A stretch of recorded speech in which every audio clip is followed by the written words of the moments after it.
What's crack-a-lackin'? Welcome in to My Mind is a Weapon Fantasy Football Show. Welcome into another episode of My Mind is a Weapon Fantasy Football Podcast. Please here, let's dive into it, guys. Before we get started here, make sure you tap that like and subscribe. All the support's appreciated. Turn that bell on. This is going to be the episode where you get all the statistics for the wide receivers, start sits heading into week 6. Make sure you have the Vikings and the Texans out there on a bye this week. You're going to get receptions allowed, yards allowed, defensive rank, touchdowns allowed, implied point totals, how I'm going to look at the games here. And if you guys haven't checked out the Discord, the Guys FF that I run with my brother, Big Draft Energy, make sure you check it out. It's pinned in the comments and in the description. We cover everything fantasy football for you guys 24/7 off stream. And we're going to drop our promo ticket in there. Shout out to the sponsor, drafters.com. If you haven't signed up on drafters.com to draft with us all season long, make sure you sign up using promo code SLEAZE. It will double your initial deposit up to $100. And let's take a look at the week 6 start sit wide receivers that you should have in or out of your lineups.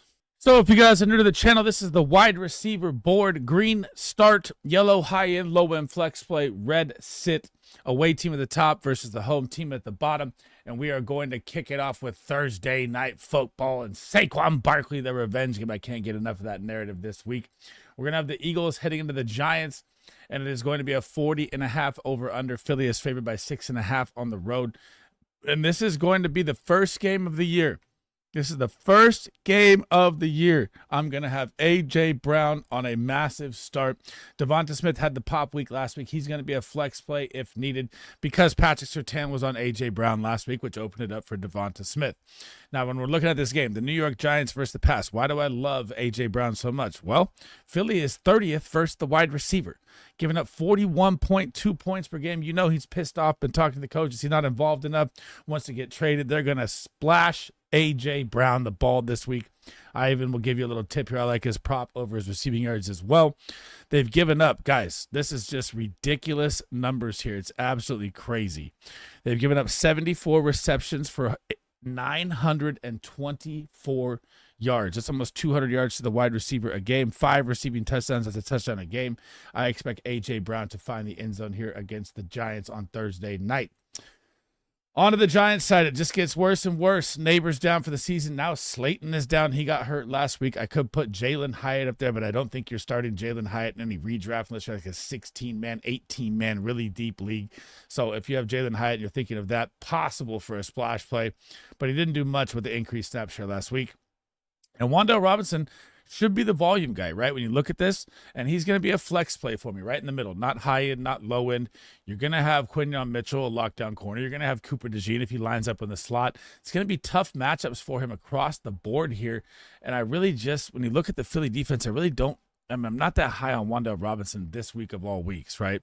Because Philly's 15th versus the wide receiver, get up 32.3, 62 receptions, 756 yards. So very good there against the wide receiver, 3 receiving touchdowns. And Wan'Dale's not a big body red guy. He's more of a volume, 10 receptions, 7 catches, 59, 69 yards guy. Although he had that one explosion with the Hail Mary deep bomb from Russ. But again, if you need to throw Wan'Dale out there, I'm okay with a flex play for it. More low end than high end, and A.J. Brown I'm smash starting, and Devonta Smith I like as a flex play as well this week.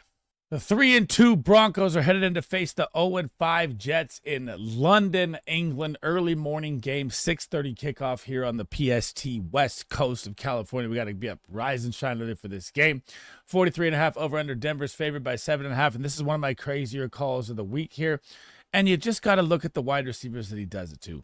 So on the Broncos side, Courtland Sutton, this guy is just a solid wide receiver 2, high-end wide receiver 2 play every single week. He's the go-to guy in this offense. I thought it would be Evan Ingram early on, but the injuries kind of kept him hampered, even though he's seeing good volume. We'll get to that in the tight end video. But you've got Troy Franklin moving up a little bit.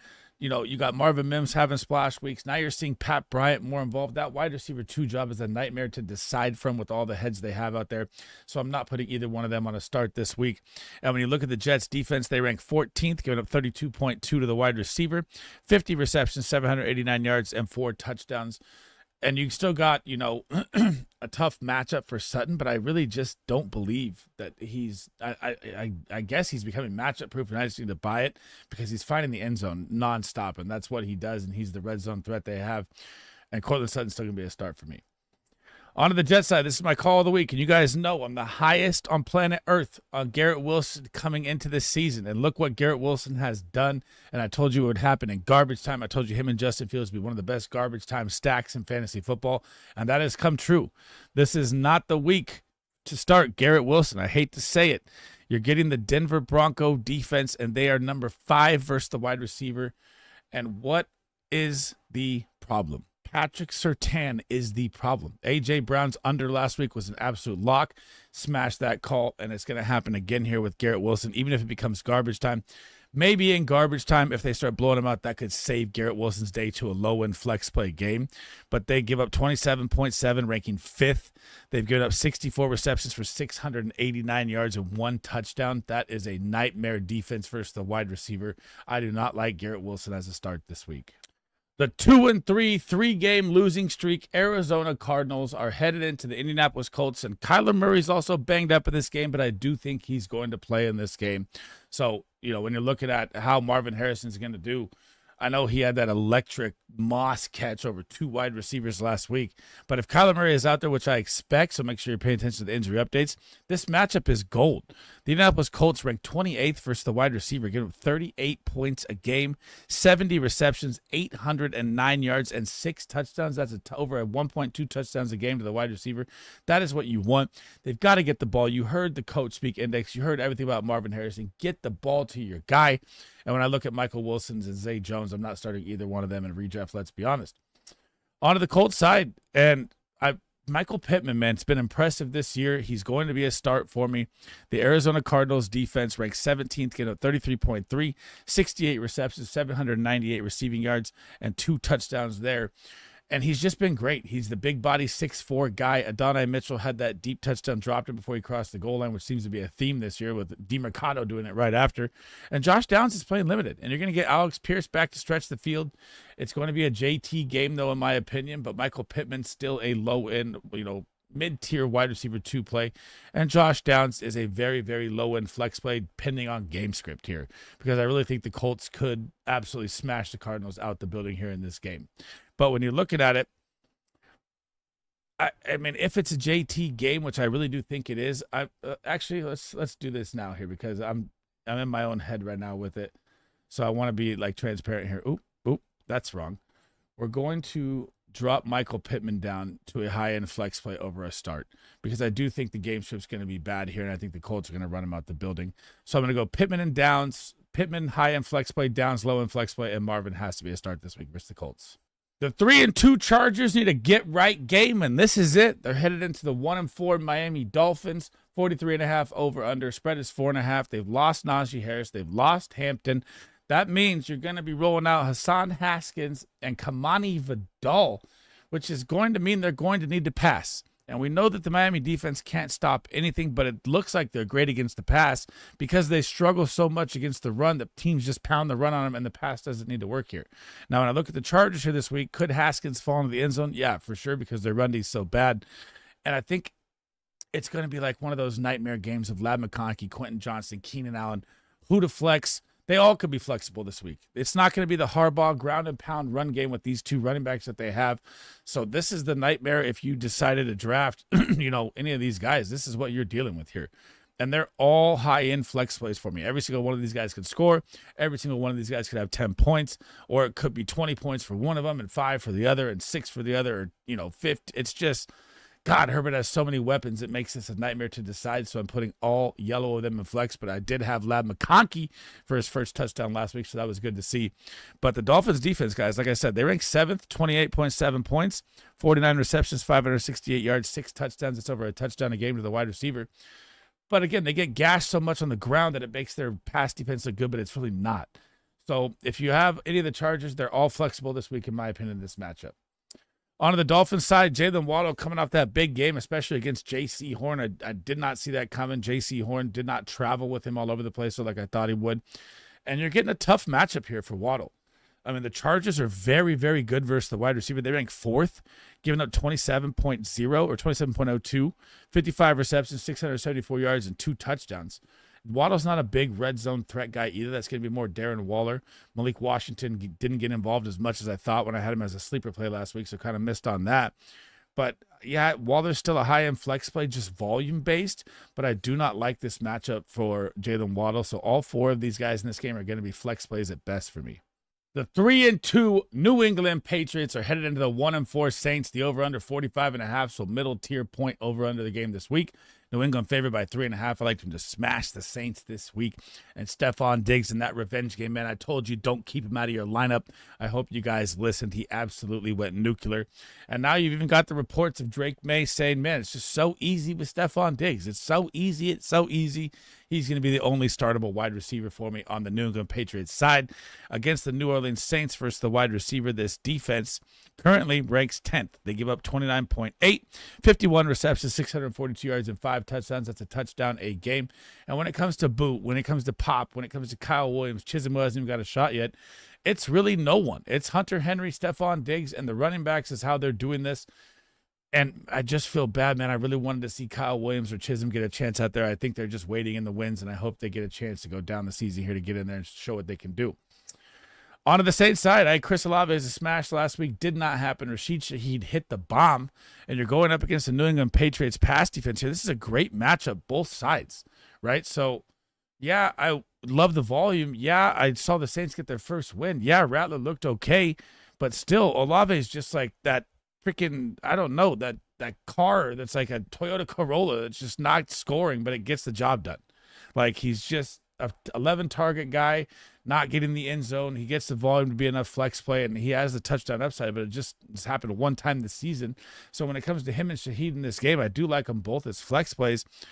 I just don't know, if Rashid Shaheed's going to hit the bomb or Chris Olave is going to get the touchdown or how it's going to go. So I like both of them as flex plays. And you're going to have Christian Gonzalez out there on one of them. And they've been lining up in the Killamore system. Olave more in the slot. So could it be Shaheed drawing, Christian Gonzalez, superstar store on the superstar corner on the outside, or could it be Olave? It's going to be tough to decide with how Kellen Moore moves this offense around, but I like them both as flex plays this week. The 1-4 Browns and Dylan Gabriel are headed in to face the 3-1 Steelers off a bye with the lowest implied point total over-under of the week at 38.5. Pittsburgh is favored by 5.5. And it's not getting any better, man, for Jerry Jeudy. And I just got to say that he's not a start now, and it's absolutely sucks. Since Flacco has been gone, it's going to be more of a rookie security blanket tight end play between Njoku and Fannin than it is going to be Jerry Jeudy. The matchup is actually good versus the Pittsburgh Steelers, guys. They rank 27th versus the wide receiver. I just don't trust it. They've given up 36.6 points per game, 78 receptions, 715 yards, and they had a bye. That could be like 900 yards. That could be like 250 a game, 3 touchdowns to get up to the wide receiver as well.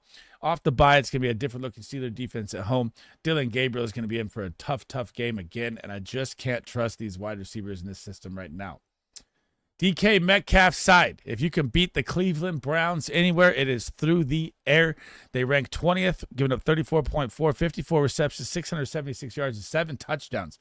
That's like 1.3 touchdowns a game. DK Metcalf should find the end zone here. I like him as a start, and I don't know, they've given you updates of Roman Wilson getting more involved. We'll see if that happens. Calvin Austin, Jonnu Smith played like 20% snaps last game before the bye with Pat Freiermuth. I don't know what the hell Arthur Smith is doing out here, but there's one thing I know. The DK Metcalf is going to be funneled everything from Aaron Rodgers, and I'm not sitting him in this matchup, even against a tough defense. The 2-2-1 Cowboys are headed into the 2-3 Panthers on a 2-game win streak. And I got to take this down. I thought that we were going to be seeing CeeDee Lamb this week, and it looks like he's going to miss one more, which just hurts, man. So it's going to change everything for me here. This was set up before I saw the injury news today. So we're moving George Pickens back into a start, even though he'll draw J.C. Horn, who just kind of, got toasted last week. So it can be done, but he's working his way up to be a top cornerback. So with, the way Dak Prescott is playing right now, which is absolutely bonkers, and it doesn't matter what defense he's going up against. If he's out there healthy, he is controlling this game like a just nightmare MVP quarterback. The Carolina Panthers rank 2nd versus the wide receiver. 24 points per game, 44 receptions, only 506 yards, guys. They played 5 games. That's second best in the NFL. The Panthers' defense versus the pass has been a nightmare. 3 TDs, but again, you're going up against Dak and how this Cowboys offense has looked like the Bengals of last year, and they are going to smash regardless. I'm not sitting Pickens if CeeDee Lamb is out. On to the Panthers side. Tet McMillan week is here. Please get this rookie his first touchdown this week. You get the Dallas Cowboys. This is the worst defense since Micah Parsons has been gone. They cannot stop anything. Guys, 45.3 points to the wide receiver position alone they allow. Now, you will get Coker back off IR, and Leggett got a touchdown last week. Still not throwing them in. This is Tet week for me, okay? 67 receptions, 944 yards. 944 yards. That is a ridiculous amount. And the Giants have 924. Third behind that is like 805. They've getting crushed through the air. 10 touchdowns through the air. 2 touchdowns a game to the wide receiver through the air. Get Tet McMillan in your lineups and don't even think about it this week. One of the games I'm going to be glued to, man. So this is, we have them away and home, but the Seahawks are away. The Seahawks are headed into the Jacksonville Jaguars. 3-2 Seahawks, 4-1 Jaguars, 46.5 over under Seahawks, losing that game to Baker Mayfield, who just clutches every game with the buzzer. And then you get the Jacksonville Jaguars and Trevor Lawrence, who took out the Chiefs. And Jackson Smith and Jigba, guys, is just an alpha wide receiver, plain and simple. And this is a great matchup. The Jacksonville Jaguars ranked 21st, giving up 34.4, 68 receptions, 793 yards, 4 touchdowns they've allowed. And Jackson Smith and Jigba has just been an absolute lights out wide receiver this year. He's going to be a top 5 receiver. He stays healthy the whole year long. Easy to me. Cooper Kupp had a little, throwback last game, got a little more involved, but this is what I talked about. This is why I had, you got to pay attention to the videos and make sure you tap that subscribe button because Tampa Bay's secondary is shattered with injuries. So Cooper Kupp is going to be another possible flex play this week. They could get around 10 points with touchdown upside because they're missing the safety. They're missing their corner. They're missing their linebacker, but their defensive front is there. They stopped the run. Now, Clint Kubiak's system, you like to pound the run with K9 and Charbonnet. It's going to be a little tougher this week. Going to be more of a pass attack from them. And you got to like at least Cooper Kupp as a low-end flex play this week, although I've kind of been out on him all year long. Torrey Horton, not there yet for me. Jacksonville Jaguars side, this is it. I'm going with the start for BTJ for the first time in a minute here. Seattle Seahawks, they do rank 11th versus the wide receiver, giving up 30.7 points per game, 59 receptions, 684 yards, and 4 touchdowns. So they've been very good versus the wide receiver. But you just had Brenton Strange go down. You're going to have to get more involvement. You saw Travis Hunter play his most snaps of the season versus the Chiefs last week. Trevor Lawrence, Liam Cohen's got a little thing going here. And I know that ETN has a great matchup here. This is just purely based off of BTJ is going to need to be the guy in this game. And I finally like him as a start because you're going to be at home. Duval's going to be rocking and rolling off the win versus the Chiefs. And you saw a little uptick from him. Yeah, it's still not great. Still not anywhere near the production you want. And Travis Hunter, man, if he gets more involved, like they say, we're moving on forward here, he's going to be a flex play. You saw the electric play. You saw what this man can do. Get this man in space. He is a superstar talent. God, it drives me nuts how they use him. But if he goes anywhere near the 70% snaps here, he's going to be a flex play weekly. And, man, he gets a lot of looks from Trevor Lawrence, guys. Oh, my goodness. The LA Rams and Matt Stafford are headed in to face. And this is, again, I messed up the graphic. They're on the road here. Ravens are at home. I don't know what I'm doing. Flying through content, making mistakes. But they're actually not at home. They're on the road here. And you get the Baltimore Ravens with Lamar Jackson's gone, man. It's Cooper Rush is just blah, blah, blah, blah, blah, blah, blah. He looks so bad. And the Ravens guys ranked 31st versus the wide receiver. 42.8 points per game, 68 receptions, 795 yards, and 10 touchdowns. 2 touchdowns a game to the wide receiver. And when you look at the LA Rams, there's no other wide receiver that needs to be out there. These guys acquire with Puka Nacua and Devontae Adams 71.6% of the target share. My God, you're starting both these guys every single week. They're out there. They're just wide receiver ones on the same team. Baltimore Ravens side, I'm going to go with Zay Flowers is still a start based on game script. I mean, he had an okay game last week. I thought they would gadget him in a little more than they did. I think they're going to have to this week. And now, could it be a showcase game for Mark Andrews and the trade rumors that he has as well? Possibly. But when you look at the Rams, this is kind of their weak spot on defense. It's versus the wide receiver. They rank 19th, giving up 34 points a game, 66 receptions, 798 yards, and 4 touchdowns. This is what you want. Now, they're going to be playing from behind heavy. He's 24 years old. He's not coming out in garbage time. This is still going to be a good Zay Flowers game. I'll say 12 to 15 points floor with the touchdown upside, and he could always pop one. So I still like Zay. I'd say more, I guess, I talked myself into it mid-video here. I guess he's going to be more of a high-end flex play for me than a start. So I still like him out there, though. I still think that the Ravens will get the ball to him. I still think that Todd Monken's offensive scheme will scheme him up to be involved as a flex play this week. And Puka Nacua and Devontae Adams, you're never sitting as long as they're out there. Oh, the 1-4 Tennessee Titans. I told you guys, don't give up on Calvin Ridley, and look what happened last week. He finally exploded, and you saw Cam Ward gain a little connection with him. And you're getting the Las Vegas Raiders. Guys, he's going to be on my Smash Play video. I'm going to do a ton more deep dive into this game. But the Raiders, they give up 39.6 points. That's 29th. That's 4th worst in the NFL. 70 receptions, 843 yards, 6 touchdowns. This is going to be a Calvin Ridley game here. Alec Ayamanora never bought into the hype. He's almost become droppable. I don't know why I even put him. Hang on. This is a mistake here. We're going to drop him down mid-video as well. See what happens when you're flying through content. I'm not trusting him as a start in redraft anymore unless it's very, very deep league, even in a good matchup. It's going to be Calvin Ridley, like it was always Calvin Ridley, and he's absolutely starting this week versus the Las Vegas Raiders. Raiders side, man. Geno Smith looks like a $65 million contract guaranteed bust. This guy is going to throw 50 interceptions at this rate. He's throwing balls into 3-4 balls into triple coverage. And I said this like 2 videos ago that he was doing this. He's still doing this. This is like 4 freaking games in a row. I've seen him throw 4 or 5 balls into double, triple coverage. He looks like a nightmare in this system. It's hurting Jacoby Myers. Even with Brock Bowers possibly not out there and Michael Mayer, he practiced. He might be out there. He looks like he's going to be the starting tight end this week. It's going to be rough for Jacoby Myers with Geno Smith at quarterback. And Tennessee is more weak. They are weak versus the wide receiver, but they're very weak versus the run, too.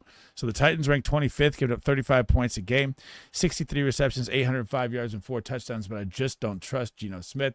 So Jacoby Myers is a low-end volume flex play at best. Could he find the end zone? Yeah, but goddamn, it looks so ugly in Las Vegas. It's tough to even trust him as a low-end flex play, but volume is king, so I'm putting him up there. 2-3 Bengals are headed to the 1-1 Packers coming off a bye. 44.5 over under. Green Bay is favored by 14.5 right now.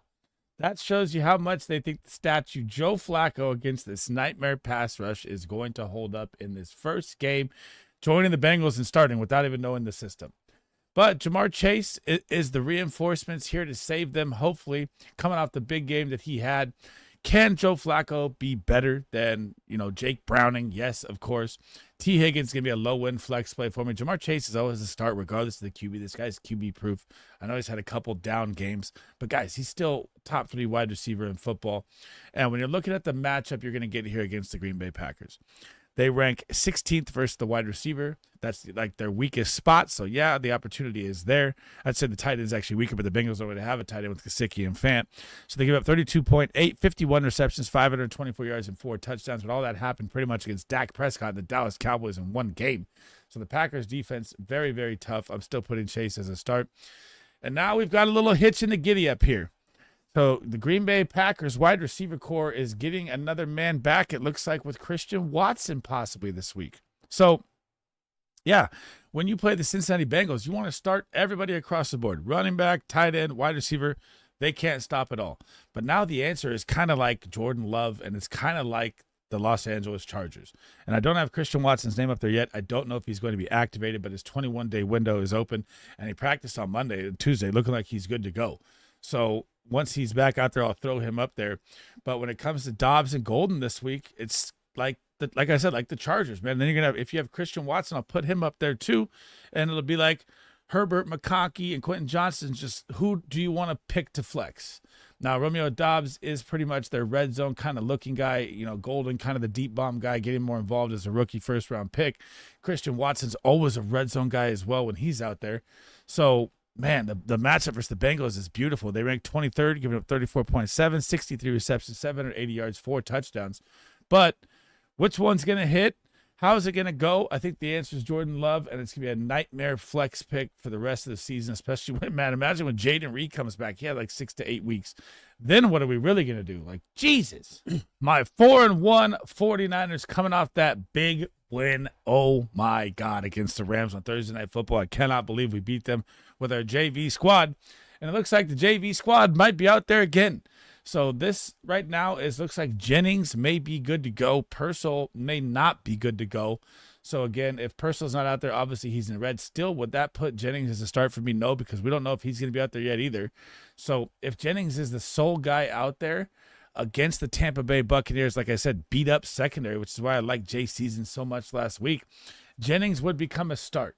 So we're going to mix and match that right now as if that's happening, because I just read the coach update as we're reading this right now, and they don't expect Purcell to go.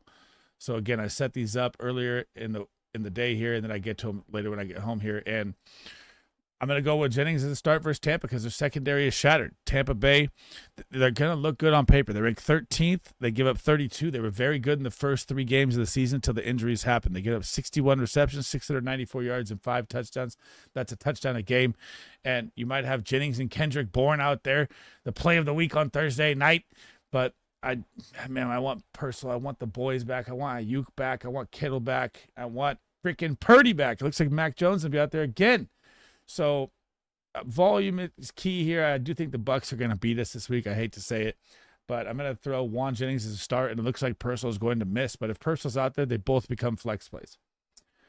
Bucs side, Baker Mayfield, the MVP of the NFL, in my opinion, through 5 games. This guy has 4 comeback wins. Could have had 5 comeback wins against the Eagles. He looks absolutely amazing. Emeka Egbuka is going to be a top 10 wide receiver regardless of Chris Godwin or Mike Evans coming back. He looks like an absolute superstar. Now, when you're going up against the 49ers defense, they rank 12th versus the wide receiver. We've been really good. Actually, with the injuries and everything that's happened, we've been great defensively, which is crazy. Robert Saleh deserves just defensive coach of the year. So we ranked 12th, get up 31 points, 60 receptions, 719 yards, 3 touchdowns, red zone. Very, very good. Egbuka, you're never sitting. Chris Godwin, low-end flex play. If you need the volume, was there in the first game than it was in the second game back. And we don't know about Mike Evans either. He could be back. He could not be back. He could be back next week. And then it's wheels up for Baker Mayfield and Tampa, man. Oh, my God. Oh, boy. The 4-1 Lions are headed into the 2-3 Chiefs. The over under 51.5, the highest implied point total game of the week. And man, oh man, Amon-Ra is going to absolutely go nuclear in this game. I do not care about the Chiefs defense being ranked 9th, getting up 29.7, 57 receptions, 672 yards, and 4 touchdowns. And they've been getting beat on the ground too as well. And you got to think, one more game till Rashee Rice. And when it comes to Jameson Williams, I've been saying this all year long. Do not draft this guy. Don't draft this guy. Don't draft this guy. Don't draft this guy. Don't draft this guy. Don't draft this guy. And you're seeing why.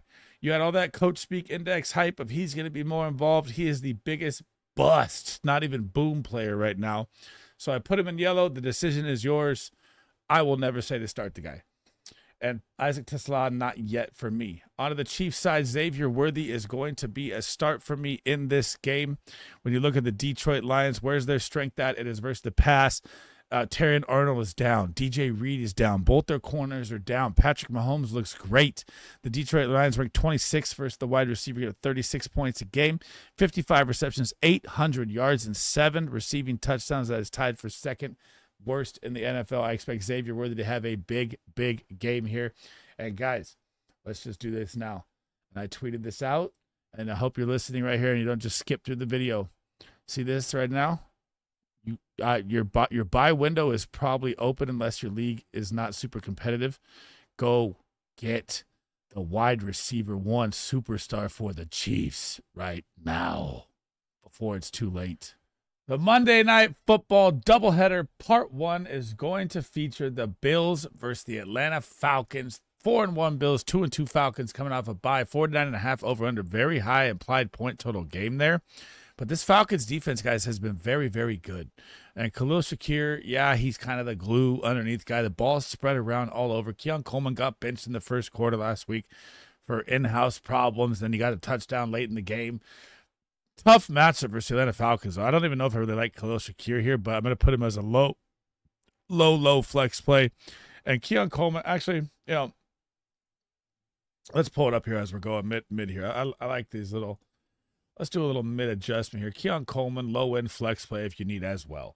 But man, you got AJ Terrell out there. Falcons defense has been very, very good this year. They ranked number 6 versus the wide receiver, 28.2, 39 receptions, 494 yards, 4 touchdowns. Now, Dalton Kincaid has had his breakout, but this is a tough matchup for Kincaid too. So, man, coming out the bye, I'm going to say low-end flex plays for both these guys here. On to the Falcons side, it's Drake London or bust. I don't like Darnell Mooney or Ray McCloud. Get that nonsense out of here. Buffalo Bills versus the wide receiver on the year. They're very good. They're number 8. They give up 29.6 points, 54 receptions, 641 yards, 5 touchdowns, a touchdown a game to the wide receiver. But you got to remember, they've been in a shootout game to start off with the Ravens, so they came out with their stats already padded very, very bad. They're getting better as they get healthy. But Drake London, coming off a bye, I'm not sitting this guy. I mean, especially if you waited week 5, probably hurt you with a win or a loss, depending on who you put in there. So he's going to be the target hog. He's going to be out there and start for you, just like Bijan Robinson. You drafted these guys, start them. Last but not least, the battle of the 2024 QB class. The Chicago Bears and Caleb Williams are headed in to face JD5 and the Washington Commanders. 2-2 Bears, 2-0 win streak. Commanders getting JD5 back. They got a win last week. 50.5 over under. Commanders favored by 4.5 in this game. And guys, the Commanders secondary is getting gashed. They ranked 22nd, giving up 34.5 points per game, 58 receptions, 756 yards, and 6 touchdowns. That's 1.2 touchdowns a game to the wide receiver. I like, honestly, DJ Moore and Rome Odunze. I think this is the game of the week that you need to target. DFS, fantasy, best ball, everything. I think it's going to be a shootout Monday night football game in Landover, Maryland. And, man, I'm smashing Odunze and DJ Moore into my lineups this week. On to the Commander side, we don't have the full Terry McLaurin update yet. And if you guys have been part of my channel or subscribed earlier in the year, I said do not start Terry McLaurin till week 5. It takes 4 weeks to ramp up. He didn't even make it to week 5. Pulled the injury. I'm pulling up his name mid right now. So I absolutely smashed all those calls. Now it says he didn't practice today, but there is optimism that he could be out there. So this is going to be a bad decision for you lineup-wise. I'd rather sit him out just right now because it's going to be a Monday night game. And what if I leave him in my flex and I have to throw in Jalen Lane or Luke McCaffrey for him with a last-minute dart throw or Luther Burden? I'd rather just play someone I have on my bench rather than wait for him. But if we get the update before, this is a great matchup. The Chicago Bears are like the Commanders. They get gashed through the air. They rank 18th, get 33.8, 36 receptions, 558 yards, 6 touchdowns, 1.2 touchdowns a game to the wide receiver. That's what you want. Deebo Samuel has been on a mission. I called it all year long. He'd be the wide receiver 1 for the Commanders. Noah Brown, Luke McCaffrey, Jaden Lane, not putting them up there unless both these guys go down. We'll look at them as redraft plays, but I'm not doing it. This is going to be electric. This is going to be the game that I just cannot wait to see. And DJ Moore, Romo Dunze, Deebo Samuel, absolute smash starts. Terry McLaurin, flex play if we get the update before, come Sunday for the full slate kickoff there.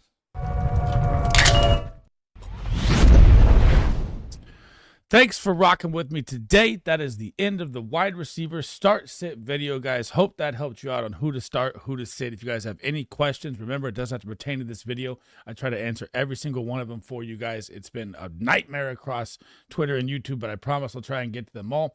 Before we head out, guys, make sure you tap that thumbs up, hit that subscription, turn that bell on. I'll be live tomorrow before the Thursday Night Football kickoff with the first start sit show of the week. And I'll be live Friday, Saturday, and Sunday as well. I'm not out of town this week, so I'll be here. Again, if you guys haven't checked out the Discord, the guys FF, it'll be pinned in the top of the comments and in the description of the video. Click that link. Make sure you sign up on drafters.com using promo code SLEAZE. Shout out to the sponsor, and I'll be drafting on Friday and Saturday on Drafters as well, guys. That's it for me in this episode. My next episode will be tight end start sits. That'll be the end of the start sits. Then tomorrow I'll dive into all of my rankings. I've almost got it all dialed in. I think I'm ready to go here tomorrow. And then we'll look at some buy low, sell highs. Every 2 weeks I do those. And then we'll look at some smash start sleepers heading into the weekend here, guys. And that's it for me. Sleaze Bomb out. Thank you guys for listening. I'll catch you in the next one.